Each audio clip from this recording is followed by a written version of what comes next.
Okay. Should be starting up right about now. There we go.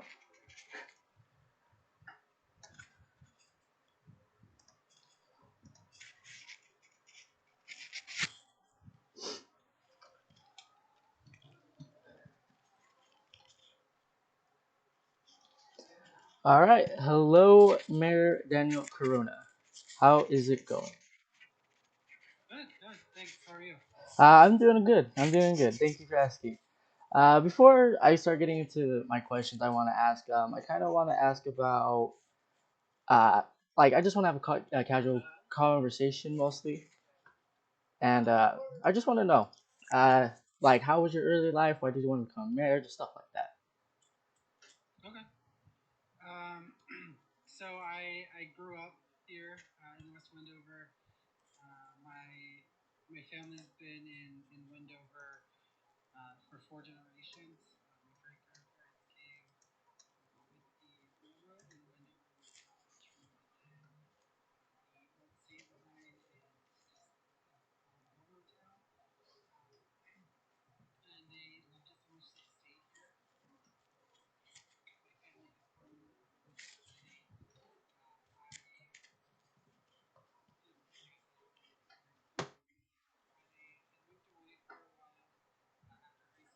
Spent some time in Salt Lake and then Vegas. Then when I moved back, I was kind of frustrated because it didn't seem like West Wendover was growing at all. It certainly hadn't felt like it did since the late 90s. Being a young kid, and then the housing boom and the population boom, and not much else had happened since then. So I decided to take a sabbatical and really focus on really diversifying my family.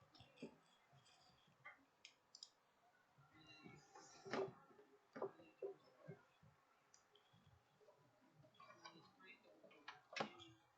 I currently grew into in that industry, and it is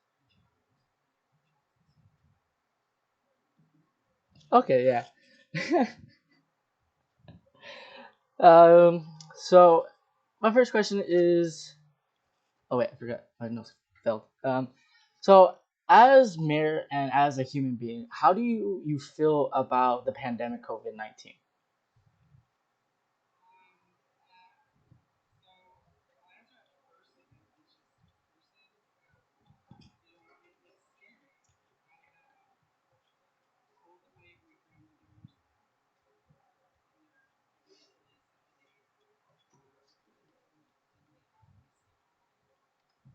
who didn't have any support groups, don't have underlying health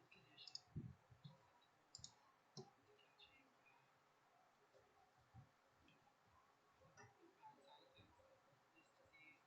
side effects of this disease, with having more severe symptoms.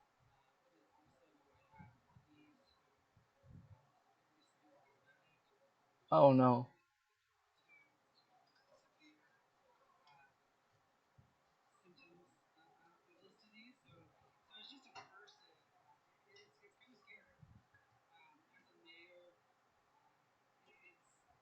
it's to be honest, it's pretty stressful because I when I became mayor, the last thing that I ever thought I would have to deal with was a pandemic. I didn't think that we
So you say that the virus has made it kind of difficult to run as the mayor of West Vancouver. How, in like what shape or form, any hardships it made upon you to make your position even harder than what it's supposed to be?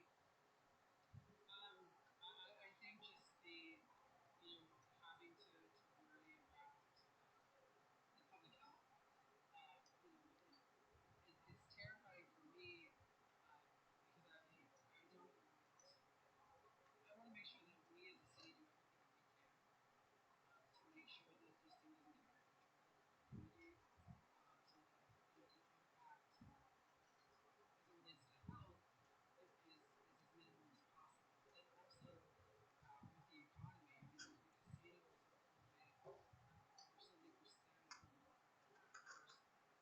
myself included, have worked for was laid off very early on into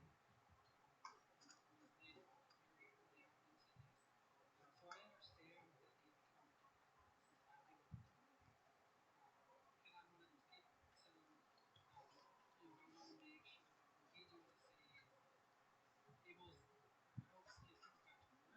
to get people back to work in a manner that is safe. Okay. Um, let's see. Nope. Um, So with the case, with I know that cases are now starting to slow down because everybody's been on lockdown for the past month or so. So with cases slowing down, do you foresee that not that the non-essential businesses that did close down in our town, do you see them from like prospering or even coming back into their economic income to their regular operations? I think that some businesses certainly have a much easier time to attract workers. For example, I think some of those businesses that weren't considered essentially just not essential, such as the big ones that were around Blaze Liquor or Deep Roots, they both were implementing very strict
So you say the casinos will have a hard time. Like, can you give examples of why you think the casinos are gonna have a hard time coming back into our town and bringing more income? So like the president released, I think it was last week or the week before, kind of his guidelines for reopening the country, and it was in phases. Phase four would be the days that would allow casinos to open. If the governor follows the same kind of rollout from the state, we're not even thinking, it will be a while before casinos go back to open and probably to be able to have, I think, it'll be a while before the governor will be able to have all sorts of shops because we're still trying to limit movement. It still might be a while before we can allow casinos to have their entire open with multiple people playing any table game at a time, because we still want to try to, as we reopen, we still want to make sure that people are social distancing, and being safe. And so it might be a while for those things to get up off the ground, and I think that's what will take so long because Okay. casinos will probably have to limit how many people they have in them at any given time.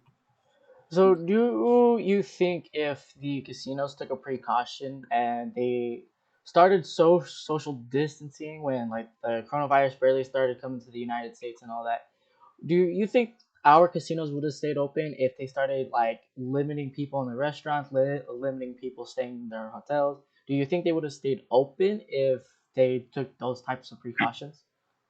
No, because that decision was made by the governor. Our casinos here locally, we're doing a great job.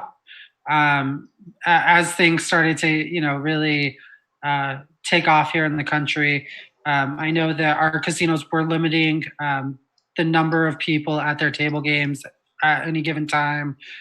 They were also um, some of them had shut off every other slot machine to try to prevent people from playing slot machines right next to each other. So I think they did take those precautions, but that decision was ultimately, made by the governor as he looked at the state as a whole. Okay. While we're on the topic of the governor, have you been in recent contact with CIS like regarding any updates with our with the stay at home order to be lifted anytime soon? So I haven't talked to the governor in a couple weeks, but I've been in regular contact with members of his staff, just to talk through uh, what's happening, and kind of what's going on at the state level. We as a county have set up a working group with all the cities and members of the county government to work out a plan to reopen Elko County, which we plan, once we get that plan together, to take to the governor to try to help him make his decision. Um, so I haven't had any direct contact with the governor, but there are conversations that are happening. I'm also president of the Nevada League of Cities, and as the League of Cities, we've been working with the governor's office to make sure that the cities are given a seat at the table as he's making these decisions, and that we are able to play a role in that decision making. So um, the governor is a very busy person, and so I haven't had those direct conversations, but we are talking to his staff. Uh, so as of making decisions as mayor, what's the type of aspects you have to look in to make the so you know you're making the right decision or you're making the wrong decision despite everybody people are still going out but they're still following the regulations of social distancing and all that. What type of aspects do you have to look at in order to make the right call for this town? I think that's kind of a layered answer there, because you have to make the best decisions with the current information that you have, and so especially with this COVID-19 pandemic, uh, the information changes um, daily. Some days it changes hourly. And so as we're making decisions, we have to make some pretty quick decisions. And so we have to make decisions based on the current and most up to date information that we can have. And so I'm on probably at least two Zoom calls like this a day, or a phone conferences a day with Elko County health officials, state health officials, our as the League of Cities with our member municipalities. Just kind of hearing from what everyone else is happening in their communities, what everyone else knows, and learning from each other, so that we can make decisions based on the most up to date information, and try to make the best decision possible. And for me, I think that the biggest factor that goes into any decision that I make is public health. Realizing and knowing that West Wendover doesn't have that healthcare infrastructure in place that some of the other communities in our state and country have, that we really have to take extra precautions. Because if someone gets to the point where they can't breathe and they need a ventilator, a 30-minute helicopter ride into Salt Lake City is a lifetime for that person. And so we really need to do everything that we can to make sure that we're limiting the spread. And I'm proud that, of our community. I think that we've done a pretty good job at trying to keep everyone home, staying at home. I was expecting pushback when I asked the rec district to close the park and basketball courts and tennis courts, and there wasn't any. People for the most part were supportive of that decision, because people realize that we need to take this serious. Because again, we lack that healthcare that you'll need if you have an emergent or urgent emergency, where you're not able to breathe. Okay. So I know that this year was practically election year and all that, and you had plans of trying to get yourself re-elected for a town and all that. How has this virus affected your campaign for running mayor? Um, it certainly has changed things. So when I ran in 2016, I knocked on just about every door in town, many of them two or three times, and that was my favorite part of campaigning, because I like to get out and talk to people and hear about their issues. And so, with my reelection coming up this year in November, I was planning to start that, this month, because it takes a long time to knock all 1,500 doors in our community.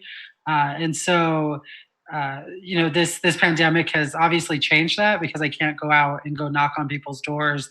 But when the time comes, when this all settles down, I plan to run and defend my seat, because I feel like we've done a great job, and I'm proud of the work that we've accomplished in the last 4 years. But I think that there's a lot more that still needs to be done, and I want to do it. And so, I've kind of put things on hold right now, because I'm busy with everything else that's going on. But when the time is right, I'll be back out knocking on doors, talking to people. If anyone has any questions, I'm always available to answer them. Send me a message on Facebook or an email. I try to be as responsive as possible. So um, I I can't wait to get out and knocking on doors. So So um, hopefully, do are you aware that there is a rumor going around our community? Like, there's a new rumor going around about new confirmed cases. so I have heard that there. As of right now, I have not been informed of any new confirmed cases. Um, the Elko County health official, Dr. Putnam, is really great about staying in contact with me. When we got our first case, I knew about it within an hour of the person being notified. The second case, the same thing. And so if there is another case, uh, they there hasn't been a test done, a positive test to confirm another case. And so, what I think is driving that rumor, there is a hotline that folks can call, that the county has set up where you give them your symptoms. They can tell you it sounds like you might have the coronavirus. And if so, what they tell you to do is, to quarantine, not to leave your house. But that doesn't count as a confirmed case until the person's tested. So what could have happened, is an individual could have called that line, could have been told, you're presumed positive. There's no way to know for sure without a test. And then that person, unfortunately, could have went around town telling people that they have the virus.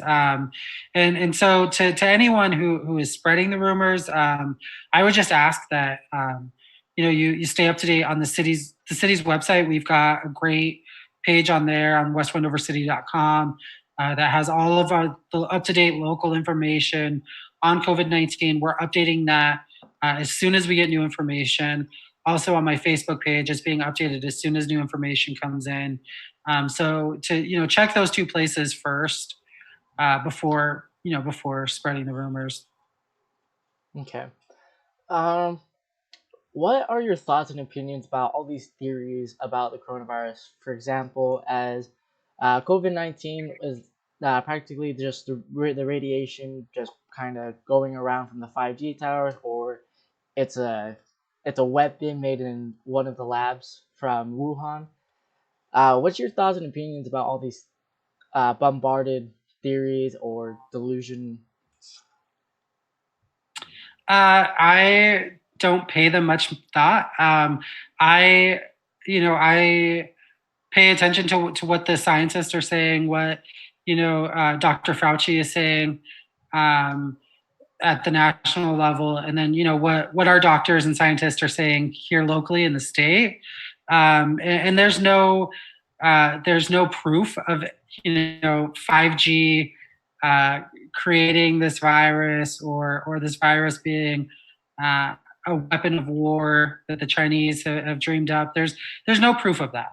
And so, I don't think it does any good to pay those theories much mind, or to give them much thought, because until there's proof, I just think that it's energy that we should be spending on trying to keep our community healthy, and find ways to keep ourselves healthy.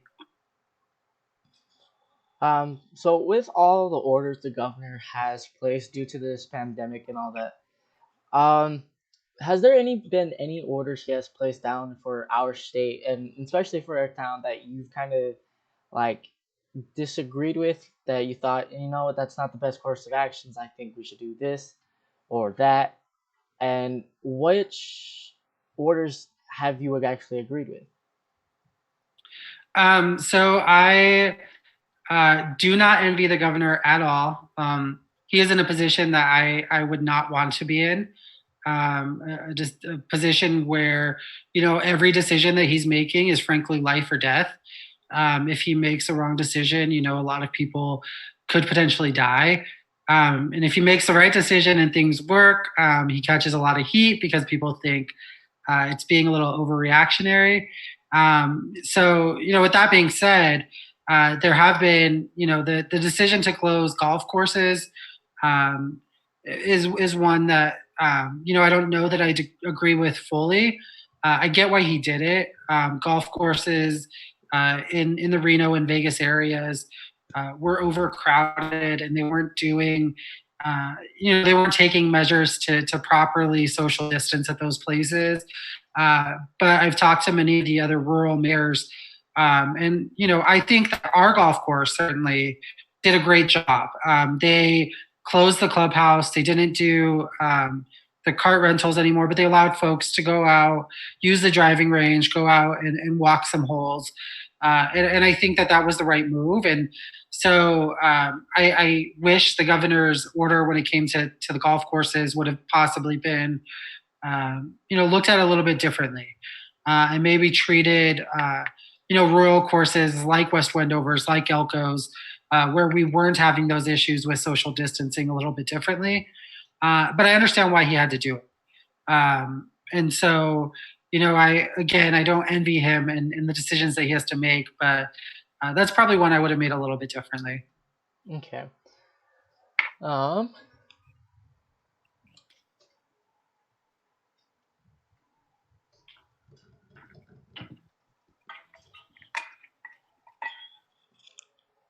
So, as mayor, what's the hardest part of trying to keep the town in a calm state where there's no panic and where everybody can just sit back, relax, and just wait until everything blows over? I think that the hardest part is trying to stay on top of all the rumors that circulate.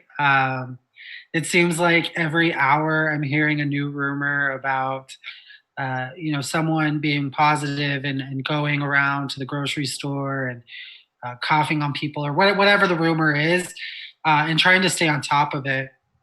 And that's what I've been trying to do. I think one of the best ways to help keep the community at ease is to make sure that they're informed. And so that's why almost since the beginning of this thing, I've tried really hard to be very visible, especially on social media, and answer questions as I get them, and give regular updates on Facebook so that folks know that we're taking this serious as a city, that they're getting the correct information, that they're not getting information that's been filtered through 20 people that may have started out factual, but by the time it got to them, it was uh, it's that old game of telephone we used to play in elementary school, where you tell your neighbor one thing, they say something else, and then, by the end of it, it's very distorted. And I think that that's what's happened with a lot of the rumors.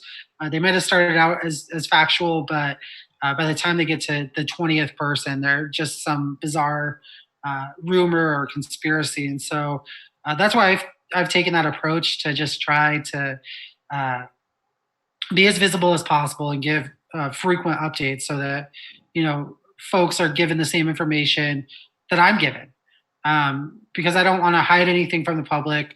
I want to make sure that everyone is as informed as possible and knows what's going on. So, last the two questions before, you mentioned the golf course here. Uh, Me and myself and like Mrs. Durham and the boys golf team for our school, we're all golfers, and the entire team, we were wanting to always go out, keep practicing in case, for example, in like 2 weeks, Nevada's cases start drastically dropping, and then our games can start up back again if we get approved for it. So for the golfers, because I have three people that was just asking, uh, if you had the chance, would you talk to our governor or even the staff for the governor and try to get a placement order for our golf course to get lifted so people can be allowed to walk again? Yeah, so that's already been asked. Um, just because it's been asked doesn't mean it's been answered. But it's something that I want, you know, because I'm a golfer too. I would go out and walk a few holes if I was able to. I was actually going to the day that the governor issued his order that closed the golf courses. So I know that many people in our community are trying to find ways to stay busy and stay active, and that's one way that you can stay active and you can social distance. So I think that as the governor starts to loosen some of his restrictions, I would be surprised if golf courses weren't one of the first things that are opened back up. Okay. Let me see if anybody else has asked the question.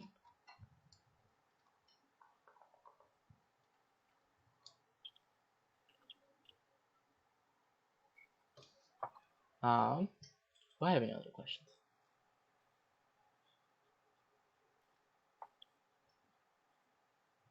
I do not. All right. You have answered all my questions. Thank you. Yeah. Thank you. Thank you for taking the time out of your day to be interviewed by me. Um, it was great. Obviously, I'm not the best interviewer. I tried though. You were great. All right, thank you. So, anyways, I will let you go back to doing whatever you were doing for the Zoom call, and I wish you the best of the rest of your day. All right, thank you. All right, no problem. Good day. You too. Bye bye. Bye.